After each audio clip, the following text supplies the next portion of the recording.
parole aux citoyens. Nous avons un public comme nous l'avions annoncé en début d'émission. Nous allons revenir sur les questions de Koloyogo et puis donner la parole à Madame Fatou Sourabié. Voilà, vous avez une question pour le ministre sur les questions de Koloyogo. Ok, merci Simon Gongo. Bonsoir Monsieur le ministre. Il est ressorti à l'Assemblée générale de Koloyogo à Kombisiri ce mois-ci où ils ont déclaré qu'il y avait eu un compromis, si je peux le dire ainsi, entre le président Roch et ces derniers, disant qu'ils n'ont qu'à les soutenir pour les élections présidentielles et en cas de victoire, ils allaient reconnaître ces Koloyogo et les soutenir. Ne pensez-vous pas que les agissements actuels découlent de ces compromis politiques qui a eu lieu entre le MPP et les Koloyogo? C'était ça ma question. Madame, je crois que vous plaisantez. Vous êtes au sérieux. C'est les Koloyogo qui ont déclaré ça après l'Assemblée générale. Moi, je n'ai pas entendu ça. Mais je pense que vous voulez agrémenter la conversation. Sinon, je pense que vous-même, quand on vous entend parler, vous n'êtes pas convaincu. Bien sûr, parce que ça ne peut pas... Non, vous ne semblez pas être convaincu de ce que vous dites. On est bien convaincu puisqu'on l'a entendu sur les antennes. Ça paraît tellement invraisemblable que vous-même vous semblez être dubitatif. Donc, je ne ferai pas de commentaires. Je vais dire simplement, comme avait dit l'autre, il faut laisser les choses basses mourir de leur propre sort. Je n'ai pas autre commentaire. Il y a également donc des questions que nous sommes en train de recueillir à travers donc la page Facebook donc de la RTB, mais également donc la plateforme donc de Présimètre qui nous permet également donc d'avoir des questions adressées à Monsieur le ministre d'État. Il faut signaler donc que Monsieur le ministre, il y a ces questions qui reviennent régulièrement en tout cas sur donc les Koloyogo. Il y a une question qui est revenue notamment sur la page Facebook. Beaucoup de gens soulèvent le fait qu'il y a urgence aujourd'hui qu'on arrive finalement à créer spécifiquement un ministère dédié aux questions sécuritaires et un autre ministère en charge des questions de l'administration et de la décentralisation. Quelle est votre réponse là-dessus? C'est votre point de vue. Ce n'est pas le mien, ce sont les populations enfin, qui vous c'est le demandent. point de vue de ceux qui posent cette question. Elle ne s'adresse pas à Simon Compaoré. Moi, je sais que je suis ministre de l'administration territoriale, la décentralisation et de la sécurité intérieure. Je ne me suis pas taillé cette chemise-là. Il faut peut-être poser la question à la personne qui l'a taillée. Vous verrez, vous aurez son sentiment. Il y a quelqu'un dans la salle aussi qui avait une question relative justement à cette question. Brahima Salouka. C'était exactement la même question. Bonsoir, Monsieur le ministre. C'était pour dire que face aux défis sécuritaires qui se posent au Burkina, avec cette question des Koloyogo, du grand banditisme pour lequel jusqu'à présent nous n'avons pas vu de réponse véritablement venir, face au terrorisme, est-ce qu'il n'est pas temps de scinder ce département en deux pour plus d'efficacité? Adressez-vous au président du FASO. Je n'ai pas à répondre à cette question-là. Moi, je sais qu'on m'a donné une tâche que je dois accomplir, un point c'est tout. Et comment comptez-vous réussir cette mission avec un méga ministère de la sorte? C'est la même réponse. Si vous estimez que la robe ou la culotte ou le pantalon ou le boubou a été mal taillé, adressez-vous au tailleur. Merci. Alors, on va revenir donc sur les questions des populations toujours que nous sommes en train de recueillir, notamment au niveau des appels téléphoniques. Monsieur le ministre, c'est vrai que vous ne voulez pas répondre à cette question, mais elle revient avec insistance. Clairement, est-ce que 3 ministères en somme pour vous seul, ce n'est pas trop par rapport à tout ce que le pays a comme défi à relever aujourd'hui? Ça, c'est votre affaire, ce n'est pas mon affaire. Alors, moi, oui. Je me préoccupe de faire en sorte qu'au moment il faut rendre compte que je sois au rendez-vous de l'histoire. On va évoluer, monsieur le Voilà, ministre. On c'est a tout. des téléspectateurs qui sont au bout de fil. Je crois qu'il y a un téléspectateur qui s'appelle Omar Ouedraogo qui veut vous poser une question. D'accord. Moi, c'est Paténéma Omar Ouedraogo. J'appelle de Ouagadougou. Alors, ma question est la suivante. Monsieur le ministre, alors, on a l'impression que vous n'êtes plus compris par les Congolais, vu les agissements qu'on constate ces derniers temps. Alors, est-ce qu'il n'y a pas lieu de faire appel à un médiateur? Parce que ce qu'on sait, vous dites que vous êtes avec les Congolais qui respectent. Réponse. Moi, c'est Paténéma Omar Ouedraogo. Là, donc, on a un petit souci technique, mais vous avez du reste entendu la question Oui, monsieur le tout ministre. à fait. Voilà, le téléspectateur ou encore le citoyen burkinabé voudrait bien entendu savoir est-ce qu'il ne faudrait pas faire désormais appel à un médiateur pour finalement trouver une issue heureuse pour cette crise liée au Congolais aujourd'hui. Non, médiateur, je ne sais pas ce qu'il appelle médiateur. Je vous ai dit que le Rassam Kandé, qui semble être celui-là qui est à l'origine de la création de ces Congolais, lui-même s'est déplacé à mon bureau avant-hier. Et il se trouvait que j'étais surbooké. Je lui ai donné rendez-vous hier. Donc, étant donné que c'est les premiers responsables même qui éprouvent le besoin de venir me voir, discuter avec moi, bon, qu'est-ce que je veux dire? Je vais chercher quel médiateur, si les intéressés se déplacent eux-mêmes pour venir vers moi. Par contre, j'ai estimé que, étant donné qu'au niveau des Congolais, il y a des chefs coutumiers, je me suis approché des notabilités coutumières pour leur demander aussi leur concours à ce niveau-là, pour qu'on puisse bien sensibiliser certains qui ne comprennent pas les exigences de l'état de droit. Ça, je l'ai fait, et même demain, je le ferai. Donc, je n'ai pas de problème à ce niveau-là. Mais il faut se dire qu'il y a eu une attitude qui laisse penser que les choses vont évoluer puisqu'ils se sont déplacés avec une délégation. Et je pense que je ne vais pas dévancer l'iguane dans l'eau, mais si tout se passe bien, c'est vous-même qui allez les recevoir et ils vont parler. Ce ne serait plus moi.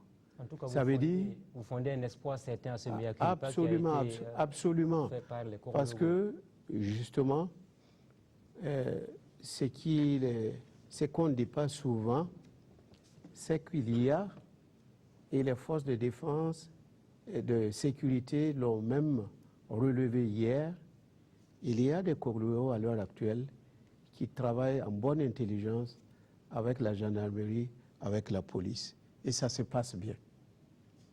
Qui viennent remettre des gens qu'ils ont arrêtés et qui ne font pas comme les mauvais Congolais, qui fouettent, qui attachent, et certains même raquettent, il faut le dire.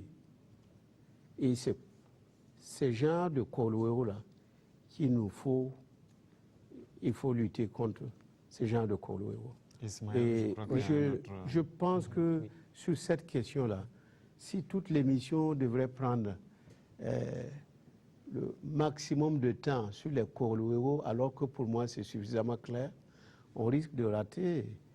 Parce que le ministère, je ne m'occupe pas seulement que des Il y a tellement de choses sans doute. Nous sommes d'accord avec vous, mais les Burkinabés aussi sont préoccupés par cette histoire des Congolais. Mais la preuve, on a bien campé le décor. Un exemple très simple. La route nationale numéro 1 qui est fermée par des gens qui disent être pro-Congolais, on ne vous a pas entendu par exemple sur cette question. Si déjà on arrive à créer autant d'incidents... Ça c'est peut-être, si vous ne voulez pas entendre, c'est sûr que vous n'entendez jamais.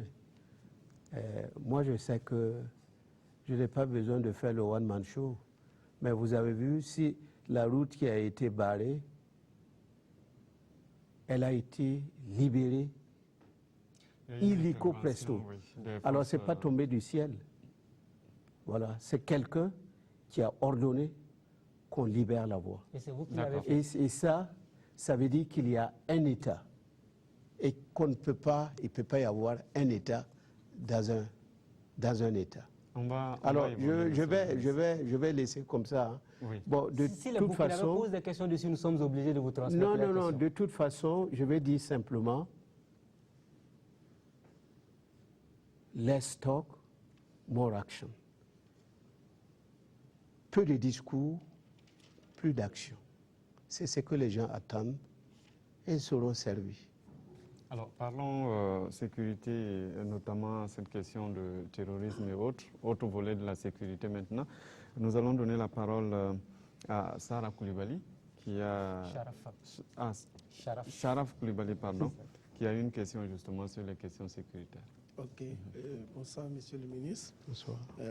Alors, il y a beaucoup de Burkinabés qui trouvent que vous n'avez pas l'étoffe du ministre de la Sécurité capable de maîtriser la situation sécuritaire qui prévaut présentement au Burkina Faso. Alors, que répondez-vous à cela? C'est nous, on a une plateforme qu'on appelle les nouvelles du quartier et on relate un peu ce qui s'est dit au quartier. Donc, ce soir, je suis là pour vous dire ce que le quartier pense. Alors, ce qu'on va faire, moi je vois que vous êtes suffisamment costaud. Je vais prendre votre place et puis vous allez venir ici. Et puis, je vais vous accompagner chez le président pour qu'on bat le nom de Simon Compaoré et qu'on mette votre nom. Non,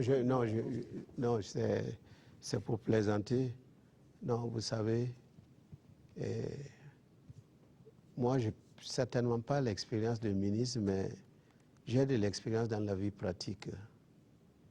Et quand vous êtes responsable, à quelque niveau que ce soit, ces genres de propos-là, vous allez entendre. Et ce qu'il faut faire, c'est savoir écouter et surtout agir selon sa conscience. Et c'est pas seulement, et même quand j'étais maire, il y en a qui disaient que effectivement il fallait des gens beaucoup plus à l'aise. Mais j'ai tapé quand même mes 17 ans. Et si j'étais blanc, j'allais dire que en partant, je n'ai pas rougi. Vous savez, c'est d'abord une question de volonté. Personne n'est ni ministre. Hein. Voilà. Et c'est quand on vous confie une tâche, il faut avoir, bien sûr, une certaine assise intellectuellement, mais il faut surtout la volonté et avoir la vision. Si vous venez pour gérer l'existant et vous complaire dans ce que vous avez trouvé, bien sûr, en partant, vous n'aurez apporté aucun ajout par rapport à ce que vous avez trouvé. Et moi, je n'ai pas encore 6 mois.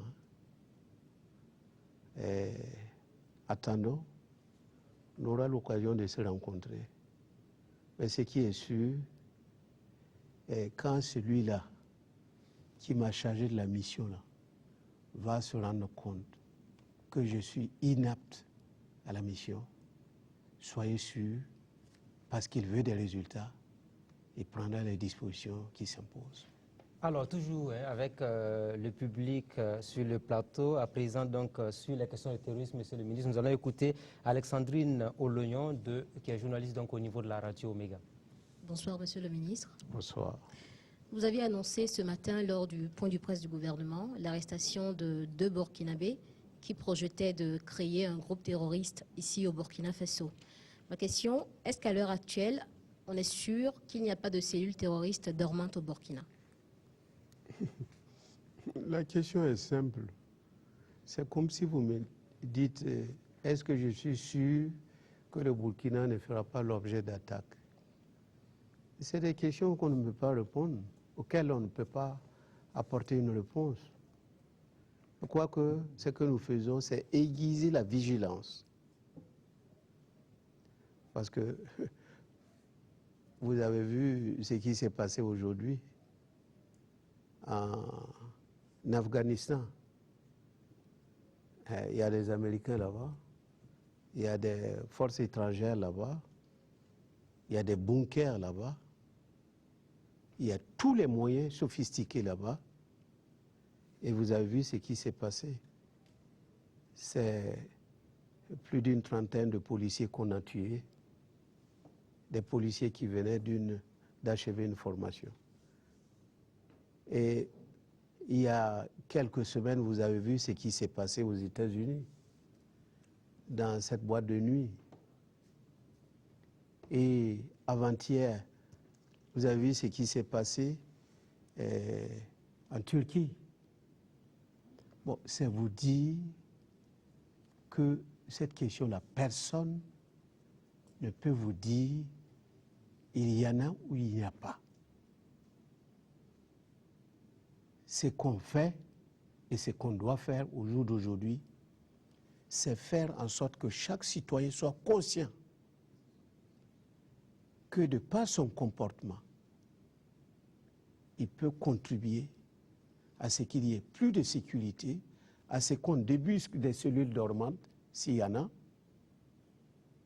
mais par son comportement aussi, il peut contribuer à compliquer l'action de l'État, le cas donc de la sécurité qu'il faut apporter dans le domaine de la sécurité qui est nécessaire aux citoyens des villes comme des campagnes. Donc, c'est difficile parce qu'il y a un phénomène nouveau qui est né.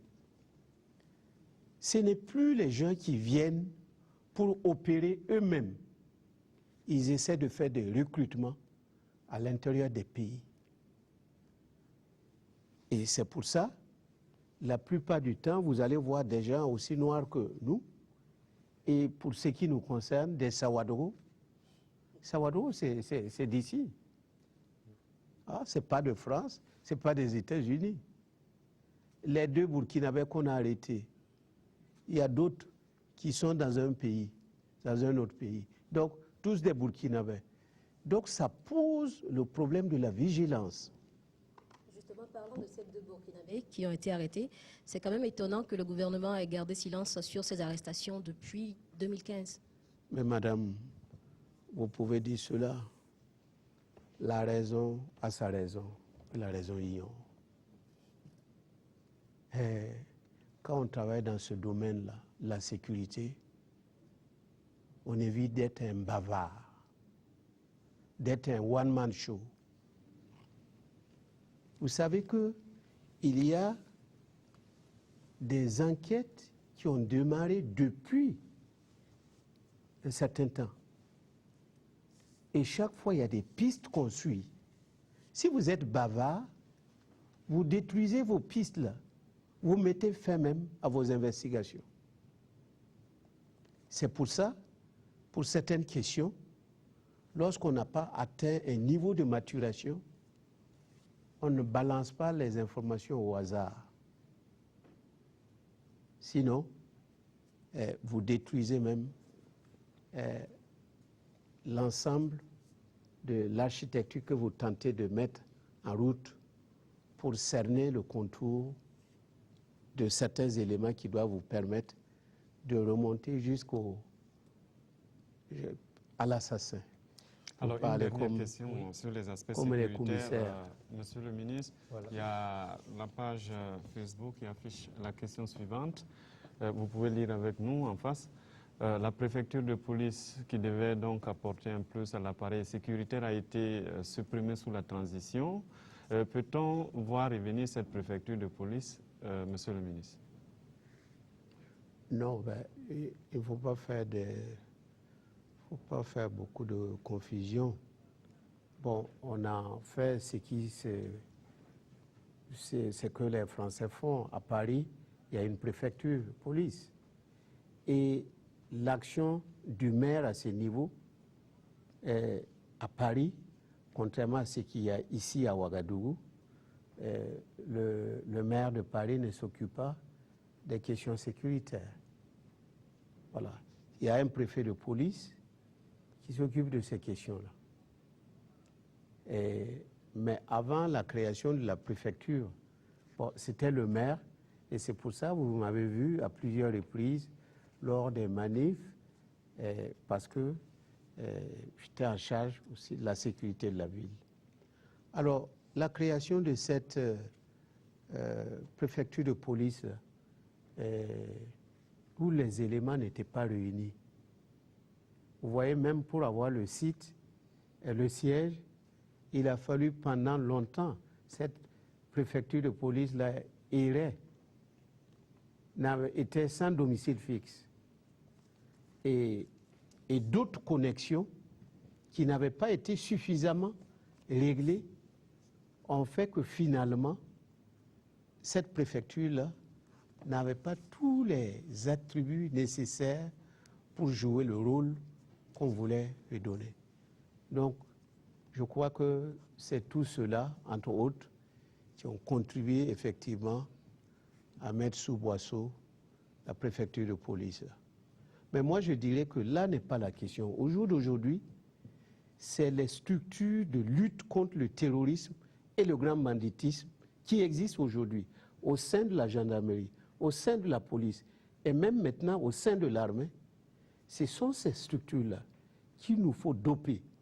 Quand je dis doper, c'est les doter de moyens performants, efficaces, et soigner les hommes pour qu'ils puissent être opérationnels, les former pour qu'ils puissent être opérationnels sur le terrain. Je crois que toute la question est là, et avoir l'appui, le concours des populations. Vous savez, vous avez beau avoir des éléments bien formés, bien équipés, s'il n'y a pas de renseignement, mais l'œuvre là est vouée à l'échec. Et les renseignements, c'est aussi vous et moi, la population, le berger qui est derrière ces animaux, le cultivateur qui est dans son champ, l'ouvrier qui est à l'usine, le taximan qui est dans son taxi. Chacun, là où il est un collecteur d'informations, des informations qui peuvent être précieuses dans cette lutte contre cette nébuleuse qui s'appelle le terrorisme. Alors, monsieur le ministre, il y a une dame de la région de l'Est qui a appelé tout à l'heure, qui voudrait bien savoir si les Coroléogos disparaissent dans l'Est Burkina, qui est une zone d'insécurité permanente. Vous, ministre de la Sécurité, aujourd'hui, qu'est-ce que vous comptez faire pour mettre les populations à l'abri? On va écouter la question de la dame, puisque elle est au téléphone.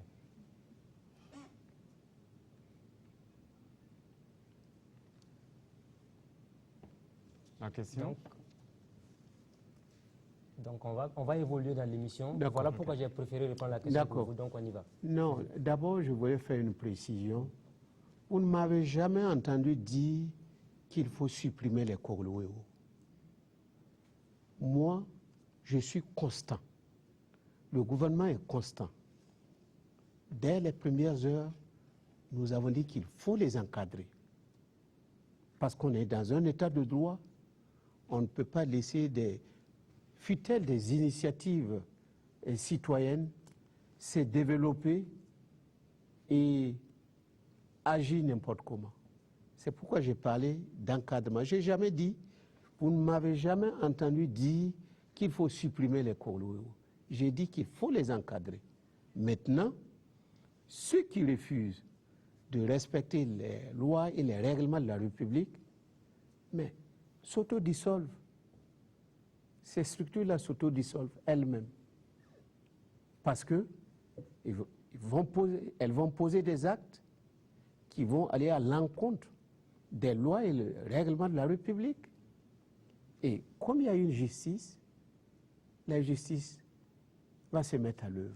Monsieur le ministre, parlons du cas de la région de l'Est particulièrement. Oui, j'en viens. C'est pour dire d'abord, parce que la question est, si on supprime les Coroléogos. Moi, je n'ai jamais dit de supprimer les Coroléogos. J'ai même dit qu'il y a certains Coroléogos qui ont travaillé et qui ont aidé même à faire des arrestations de taille. Il y a des gens qui sont en prison grâce aux bons Coroléogos. parce qu'ils les ont arrêtés et les ont mis entre les mains des forces régulières. Alors la réponse est claire, il n'est pas question de supprimer les cols. Attendez, non, il faut écouter ce que je dis, cher Omo. Oui, monsieur le ministre, parce que le temps passe, donc j'ai dit, ah non, non, mais c'est oui. important, Oui. c'est vous qui revenez là-dessus. Oui. J'ai dit que nous n'avons jamais dit qu'il faut supprimer les Kourouéro.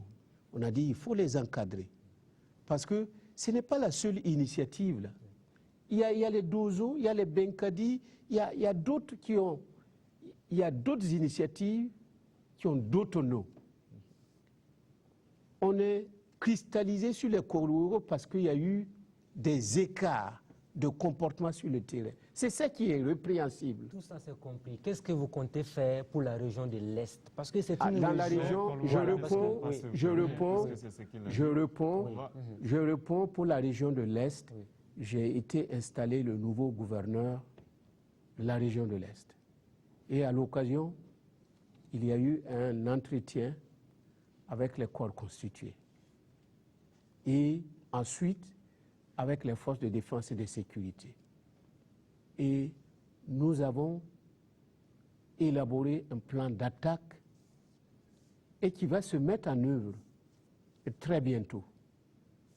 Je vous réserve la surprise. C'est pour la lutte, une lutte, non, attendez, c'est pour lutter efficacement contre le terrorisme. Et l'armée a mis des unités. Aujourd'hui, vous allez à Diapara, vous verrez qu'il y a une unité de l'armée qui est là-bas et qui bouge, qui n'est pas statique, qui fait des patrouilles dans la zone. La gendarmerie, la police, toutes les forces vont se coaliser et nous allons faire de grandes opérations dans ces zones-là. Pas seulement à l'est, mais également au sud-ouest, il est prévu ce genre d'opérations. Et même ici, au centre. C'est les zones où la criminalité, le banditisme est suffisamment élevé. Alors, le temps avance vraiment. On va dire juste un mot sur l'incivisme, puisque là aussi, c'est un problème dans notre pays. Il y a eu cet événement qui est arrivé début mai plus tôt, avec un policier qui a été heurté, qui malheureusement a perdu la vie. Entre-temps, vous êtes sorti, vous avez dit l'intéressé a été identifié. Aujourd'hui, est-ce qu'il a été arrêté? Bon, la question m'a été déjà posée. J'avais répondu que lorsqu'on a dit qu'on l'a identifié, on a eu des éléments qui donnent un peu le portrait robot du monsieur qui a été à l'origine du décès du policier. Bon, il se trouve que les endroits où on a indiqué la police qu'on pouvait le trouver là-bas, on ne l'a pas trouvé. Donc, il court toujours. Il court toujours. Et on continue les recherches. Et on ne désespère pas. S'il y a une contribution des populations, nous allons finir par mettre la main dessus. Alors, quelques semaines plus tard, il y a un agent de la police municipale, toujours en circulation, qui a été encore heurté par un citoyen burkinabé. Au vu de tous ces événements au niveau de votre département, est-ce que vous comptez réagir? Parce que au début, quand vous avez pris fonction, vous avez dit nous allons sensibiliser. Mais quand on sensibilise que le message ne passe pas, l'alternative finalement, n'est-ce pas la répression? Je vois que vous êtes très sage ce soir. Et je suis très content. Non,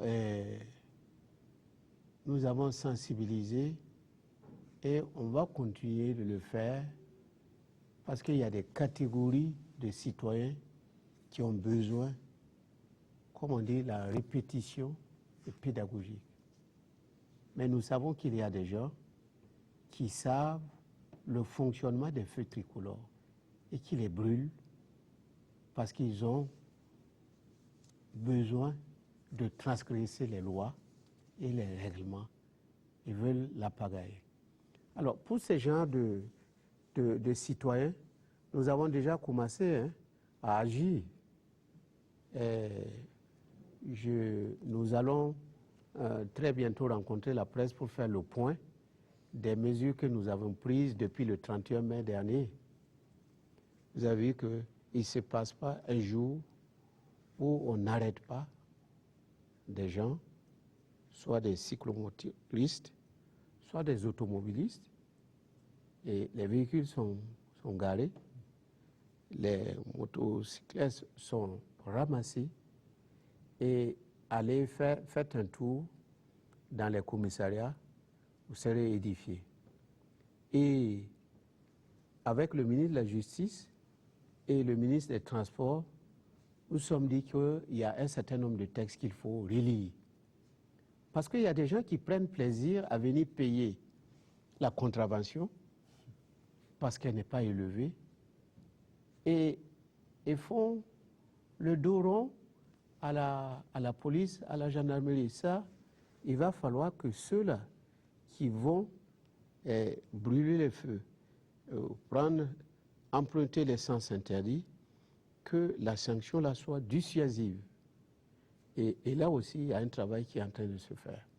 Donc, l'un dans l'autre, sensibilisation pour une catégorie de citoyens, répression pour une autre catégorie qui connaît bien la réglementation, mais qui a décidé de ne pas suivre. Bon, l'un dans l'autre, je crois que d'ici la fin de l'année, on pourra faire un bilan et on avisera. Alors, il y a une question d'un téléspectateur sur la plateforme président.bf, Bougman Timothée, on va lire ensemble. La présence de la police municipale et de la police nationale pour réguler la circulation, est-ce une communication politique ou une mesure pérenne pour assurer la discipline dans la circulation dans les grandes villes du Burkina? C'est vraiment terrible. Là, les gens voient dans toute chose la politique. Qu'est-ce qu'il y a de politique en plaçant des policiers qui font leur travail? Leur travail, c'est aussi réguler la circulation et permettre aux citoyens d'avoir une mobilité constante dans la ville. Qu'est-ce qu'il y a de politique dans ça? Non, nous avons dit qu'il faut que désormais, on ne voit pas de policiers dans les bureaux. Les policiers sont faits pour se mouvoir, pour être un peu partout, pour rendre des prestations. C'est ce que les populations attendent. Elles veulent sentir la sécurité. Et les policiers, en étant un peu partout, ça rassure plus d'un. Et c'est pourquoi nous allons renforcer les commissariats. Pour ce qui est des villes comme Ouaga, Bobo, nous allons renforcer les commissariats de district, les commissariats de police, les commissariats d'arrondissement, et même pour les communes rurales, renforcer les effectifs au niveau des policiers, au niveau des communes rurales. Je dois vous dire que 2300 et quelques policiers vont sortir d'ici là, dans le mois de juillet. Et nous aurons de quoi renforcer les postes de police comme Intangou, où il y a avec 4, là aussi on a fait des critiques, mais on fait avec ce qu'on a. Mais heureusement, nous allons avoir des policiers que nous allons dispatcher au niveau des coins sensibles pour renforcer l'action et la visibilité de l'action de la police sur le territoire national. Alors, c'est vrai et je dois vous informer aussi, vous dire qu'il sera procédé cette année au recrutement de près de 1500 policiers. Donc tout cela pour relever le défi au niveau du manque de ressources humaines, au niveau des forces de sécurité. Parlons élection à présent. Monsieur le ministre, on sait que c'est l'autre actualité phare qui concerne votre département. Et sur le plateau, nous revenons avec monsieur Tassere Savadogo. Il est web activiste. C'est à lui donc que revient l'honneur d'ouvrir la question, notamment sur les élections. Oui. Merci bien. Je me nomme Savadogo Tassere, communément appelé Tastas. Je viens directement de Ouayouga. Tastas. C'est bien moi. Ah, de Ouayouga là? Oui. Ah, oui, d'accord. On a entendu parler de vous. Ouais. Très heureux de faire votre connaissance. Merci, monsieur le ministre. Nous savons que toute bonne décentralisation est souvent accompagnée par la déconcentration administrative. Nous savons aussi que le processus de création des nouvelles entités administratives était très bien avancé à l'époque. Et des assemblées générales ont été faites dans les villages. Et moi-même, j'ai été porteur d'un rapport que j'ai déposé au commissariat de Ouéguia pour la création d'un département de Gambo. Alors, je pose la question suivante. À quand la création de nouvelles entités administratives, régions, provinces, départements? D'accord. Merci. Très bonne question, cher ami Tastas. C'est une question qu'on n'a pas occultée au niveau du ministère. Et d'ailleurs, il y a un groupe à se former pour se pencher sur cette question. Seulement, comme les élections étaient en vue, on ne pouvait pas aborder cette question. C'est simple à comprendre. Mais c'est un chantier qu'on va ouvrir très bientôt. Et il y avait eu des discussions préliminaires, mais nous allons revenir là-dessus pour regarder si le découpage territorial tel qu'il existe aujourd'hui, il y a des réglages à faire. Il y a plein de dossiers au ministère, des demandes de création de villages, de création de départements, de communes, de création de provinces et de création même de régions. Donc, ce n'est pas la matière qui manque. Donc, je puis vous rassurer qu'il y a un travail de fond qui va être fait à ce niveau. Et dès que nous serons prêts, un dossier sera amené devant la table du Conseil des ministres. Et si d'aventure c'est des lois, ça se terminera à l'Assemblée nationale qui a la compétence pour légiférer. Donc, c'est un vaste chantier qu'il faut revoir pour que le maillage territorial, le découpage territorial, que ce soit au niveau des circonscriptions administratives, c'est-à-dire les départements, la province, ou des collectivités territoriales, c'est-à-dire les communes ou les régions, collectivités territoriales, il y a peut-être un examen, un coup d'œil qu'il faut jeter sur tout cela, faire un bilan, aller aussi à la rencontre des populations, parce que très souvent, on travaille en vase clos. Cette fois-ci, nous allons travailler au ministère, à les bureaux, mais on va se déplacer aussi pour écouter les populations, pour que tout ce qui va être par la suite proposé colle avec les réalités du terrain. Vous savez aussi qu'il y a un grave problème de chefferie, et il faut faire attention.